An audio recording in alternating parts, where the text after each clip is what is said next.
it's Stevie from Melbourne's Wicked Smile. We have a debut album out now. It's called Wait for the Night, and a brand new single called Date with the Devil.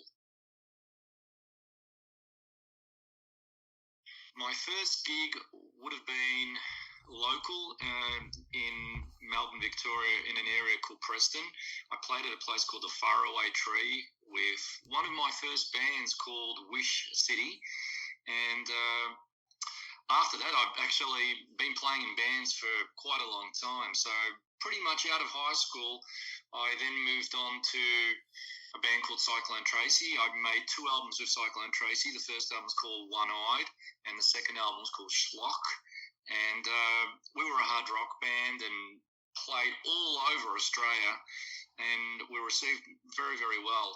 And it's something that I'm very, very proud of. I ended up leaving the band after 2 albums because I wasn't, towards the end, I wasn't as happy with the direction of the band because I'm very much a true hard rock, heavy metal person.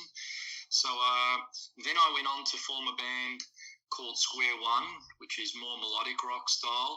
And pretty much at the same time, I joined and pretty much started the band with a couple of the members, a power metal band called Black Majesty, and I played with Black Majesty for almost 20 years, and I released 8 albums, I think it is, with Black Majesty. We signed a 5-album deal initially with Limb Music Products, which brought us all around the world, and we played prestigious festivals like Varken Open Air and Masters of Rock, and it really was a fantastic ride for me, and I actually just left the band probably the last year.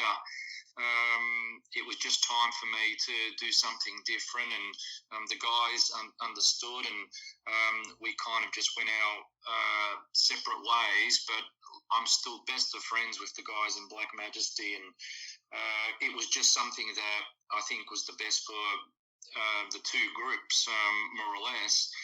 Now, I play in a band called the Radio Sun, which is more of a melodic rock, hard rock band, and with that band, we've released 5 albums and 1 EP.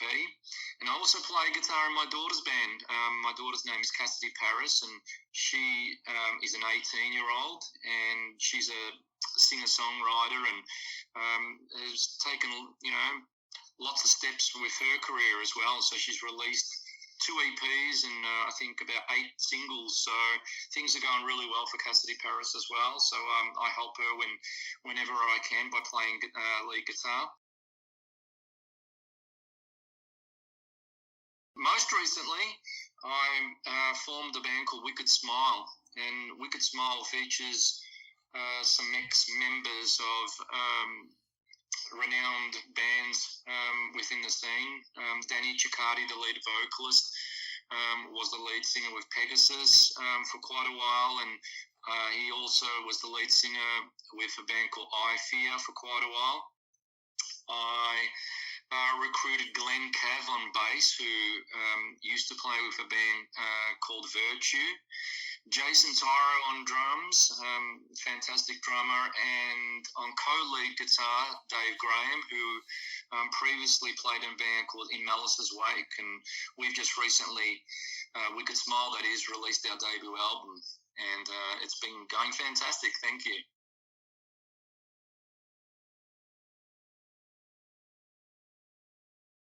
Oh, absolutely. I'm big on writing songs, that's for sure. Like, since I started in all of my bands, I think I've been an active songwriter, and particularly with Wicked Smile, because I formed the band in late 2019, so we're a pretty new band, and I handpicked people on the scene who I thought would be really, really cool for the band, and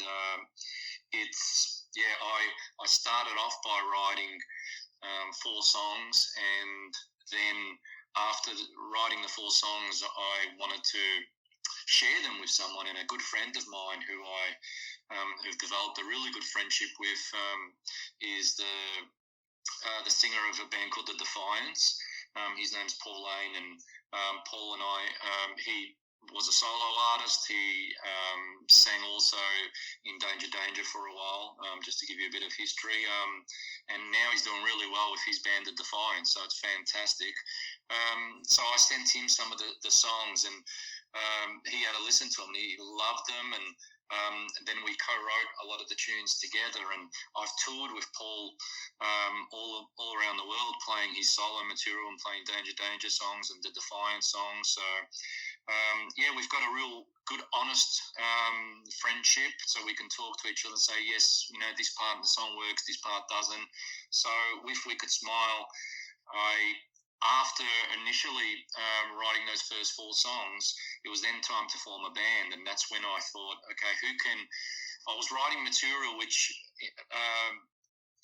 the prerequisite was I needed a singer that could sing anything from, you know, really low, nice timbre voice like your Dio, all the way through to Bruce Dickinson, to Rob Halford, you know, high voice, yet still be melodic. And I've been friends with Danny and pretty much worked a similar scene, because back in the day, Pegasus was playing around the same time as Cyclone Tracy, so we always had respect for these bands and people. And then I asked my ex-singer from Black Majesty, John Gio, would his cousin, because him and Danny are cousins, would his cousin be interested in, you know, basically being the singer for We Could Smile? So we teed up a time for him to listen to the songs. He loved them, and then we started recording at John's house. So Danny went ahead and recorded a song called We Fall, and it was just unbelievable. And for me, that's what it's all about, because even though I left Black Majesty, my friendship with the guys has remained, you know, like we're best of friends. And, you know, often I really like to highlight that, you know, it wasn't a reason of, sometimes, you know, bands don't work out because of an issue within, you know, a friendship issue, or people just not happy with one another. As we're still the best of friends, and I think that just highlights that he helped me out, and as I will continue to help out Black Majesty where I can. So Danny Ciccardi was on board, and then it was time to, you know, seek the other band members. So I pretty much wrote the whole album with my friend Paul, and then the guys just put their own stamp on it. So yeah, it's been absolutely fantastic, Dan. First concert was probably when I was underage at Moomba in Melbourne, and I think I saw, who was it? I think I saw Iron Drive.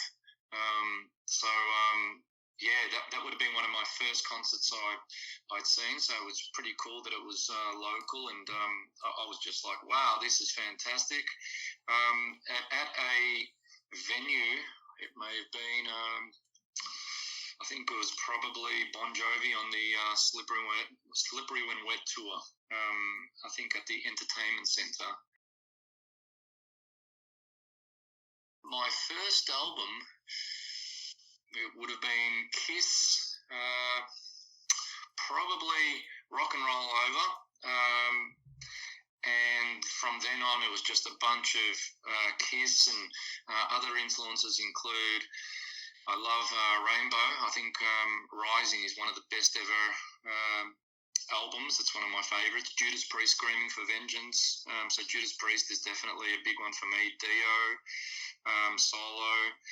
In terms of guitar, being a guitar player, Eddie Van Halen, Randy Rhoads, Gary Moore, John Sykes. I'd probably say DeMartini from Rat, and Latecro from TNT, and Zakk Wylde, as well as the Skid Row twin guitar harmony attack. Not that they always played harmony, but Scotty Hill and Snake Sabo. Well, with Cyclone Tracy first up, we were lucky enough to play all over Australia, and playing the Cat House in our hometown so many times was absolutely fantastic. Always a great crowd, great reception, and I think in Sydney playing the Cobra Club back in the day as well, that was just a fantastic venue. I really loved playing in Parramatta up there, and when I say more recently, Black Majesty playing Varkan Open Air was, just amazing just to see the crowd and play to a big crowd. Masters of Rock in Czech Republic, I think there was 10,000 plus people when we were on stage, on the main stage, and touring with Dragon Force with Black Majesty, that was good fun. So we did the whole Australian tour. And just gigging also with some of your idols. Like, I played some shows where in America with the Radio Sun with some of my favourite bands, like for example some members of White Sister, the AOR rock group, and playing alongside bands like Heat. We were lucky enough to play on the same bill as Night Ranger, and Night Ranger is probably one of my favourite live concerts as well. I think that was in Wales, United Kingdom, and that was just amazing. And when you've got bands that are just, and artists, when you meet your idols, like for example George Lynch from Dokken is another one. I don't know how I did not mention him, but just when they're great people, it really just makes you happy, and to be playing on the same bill as some of these artists is amazing. And I remember playing a show in the United Kingdom, and again Skid Row was on the bill, and I told Dave Snake that he was one of the reasons why I picked up the guitar, and he just gave me a hug, and he was just so happy, and you could tell he's a real legit person. So it's always really nice when you hear nice things about some of your heroes, as opposed to sometimes I think the internet can be full of some of the negative or not so nice things.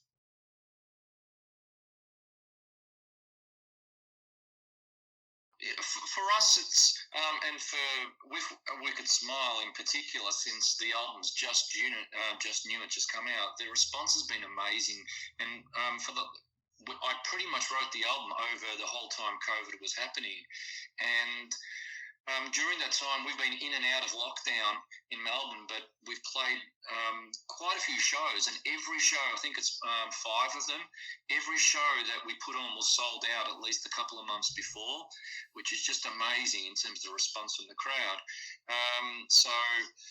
Yeah, the response has been fantastic. People have been writing to us from all over the world. Just before we went into lockdown, we were ready to play another sold-out show, and then we went into lockdown. So right now, probably heading into 2022, we're going to be playing that show as well as doing an album launch, and we've already been booked for a United Kingdom tour in late 2022 in November. And the interest has been absolutely amazing. We've signed with Cargo Records in the UK. We've signed with Vicky Music Japan. And within Australia, we're handling distribution ourselves. And we had so much interest from so many labels. I think there was about 7 or 8 of them.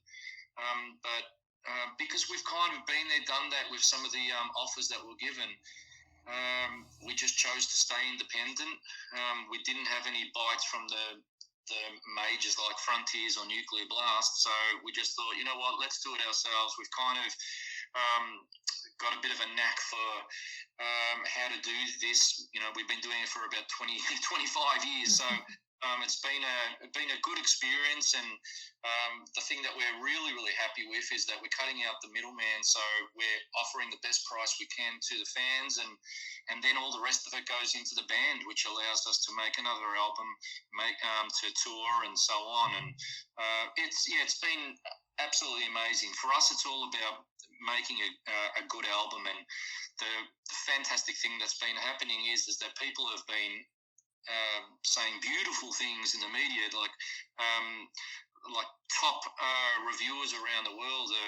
Many of them are calling Wait for the Night the album of the year, which is just amazing. So I think Fireworks in the UK, the magazine gave us a fantastic review. Power Play gave us a fantastic review, and just on so many polls. Already I know the albums, the year's not out yet, but to be mentioned as one of the albums of the year worldwide is just it's phenomenal. So yeah, we're really really happy.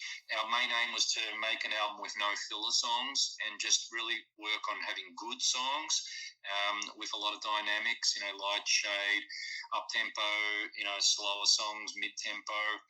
But the response has been fantastic. Yeah, we're absolutely. We're very, very, very proud, and it's just nice for people to be judging the album and the band on its merits, because sometimes you get the bigger labels who have got the money for extra advertising and stuff, and we've chosen to remain independent, so it's a little bit more challenging for us. But people are reviewing it for what it is, and in terms of our genre, I mean, we kind of sit somewhere between hard rock and heavy metal, and we're very 80s influenced. And some people are saying we're kind of influenced by Maiden, Judas Priest, Skid Row, Dokken, Iron Maiden, Queensryche. And I mean, that for us, that's who we grew up with, and we directly tried to make an album based, off our influences, but with our own slant on it in an original way, of course.